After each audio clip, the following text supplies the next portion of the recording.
सावन दूध की खीर बनाओ, सावन दूध की खीर बनाओ, सावन दूध की खीर बनाओ, सावन दूध की खीर बनाओ, सावन दूध की खीर बनाओ, खीर बनाओ। और केसर मिलाओ उसमें अब इसमें केसर मिलाओ अब राम लाला प्रकट भैया अब लाला प्रकट भैया अब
बोलिए रामचंद्र भगवान की जय।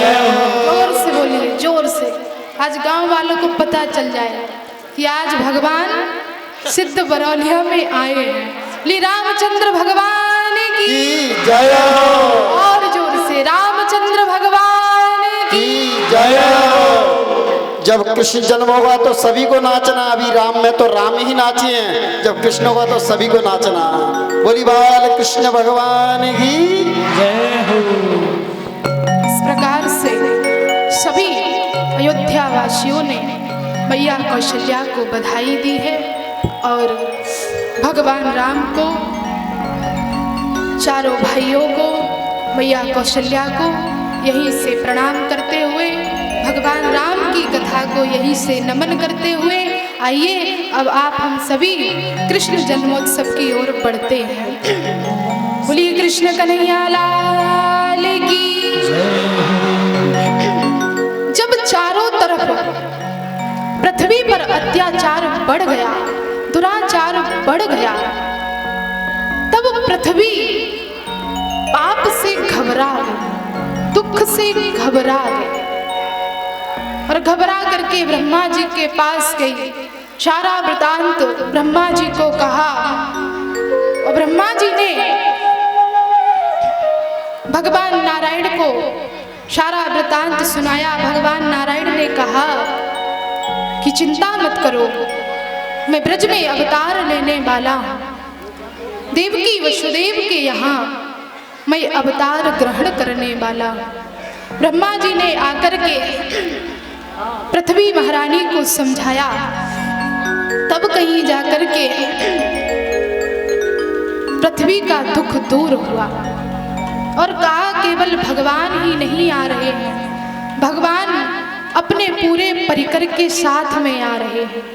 भगवान की प्राण प्रिया श्री राधा रानी भी आ रही हैं, इसलिए उनकी सेवा के लिए सभी जितने भी देवी देवता हैं ब्रज में जाकर के गोपी और ग्वालों का रूप धारण करें। सभी आज्ञा का पालन करते हुए ब्रज में आकर के गोप और ग्वालों के रूप में प्रकट हो गए।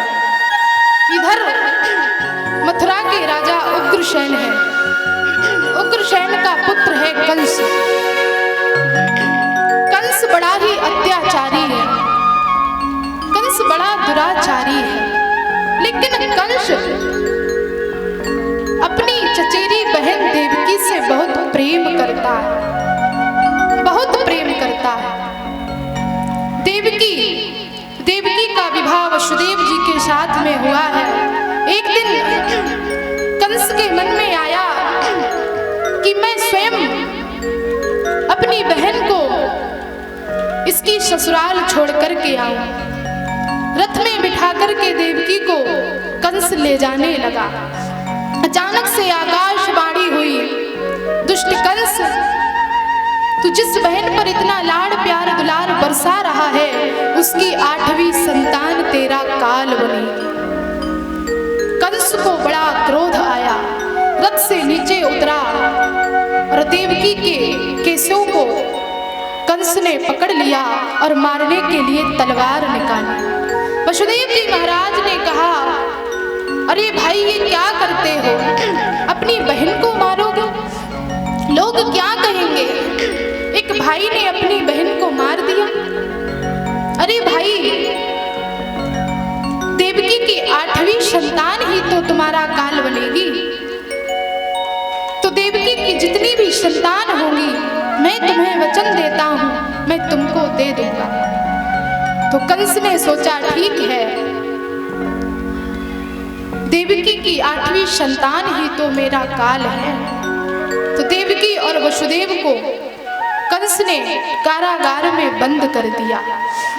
देवकी मैया की पहली संतान हुई तो कंस दौड़ता हुआ आया और बालक को जैसे ही हाथ में लिया तो कंस को बड़ी दया आ गई और कंस सोचने लगा कि मेरा काल तो देवकी की 8वीं संतान है, तो इस बालक को मैं क्यों मारूं।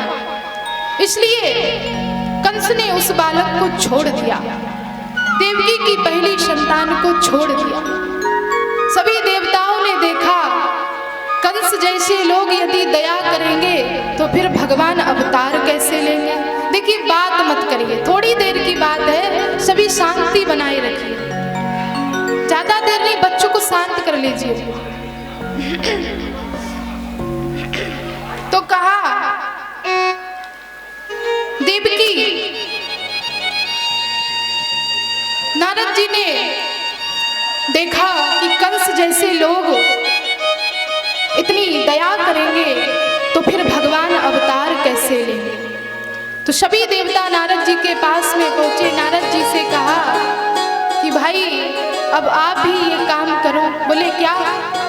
बोले कंस की बुद्धि को पलट दो। तो नारद जी ने कहा ठीक है। नारद जी दौड़ते हुए कंस के यहाँ आए। कंस ने नारद जी का स्वागत सत्कार किया और नारद जी ने कंस से पूछा, और कंस सब ठीक ठाक तो चल रहा है? तो कंस ने कहा, हाँ नारद जी, सब बढ़िया चल रहा है। देखो देखो, अभी अभी देवकी के पहली संतान हुई, लेकिन बालक को देख करके मन में मेरे दया आ गई, क्योंकि आकाशवाणी ने कहा है देवकी की 8वीं संतान मेरा काल बनेगी, इसलिए मैंने देवकी की पहली संतान को छोड़ दिया। नारद जी ने कहा, अरे मूर्ख, तूने ये क्या कर दिया? कंस ने कहा गुरुदेव क्या कोई गलती हो गई? तो बोले गलती नहीं, बहुत बड़ी गलती कर दी। तो नारद जी ने एक कमल दल अपनी झोली से निकाला और उसमें 8 पंखों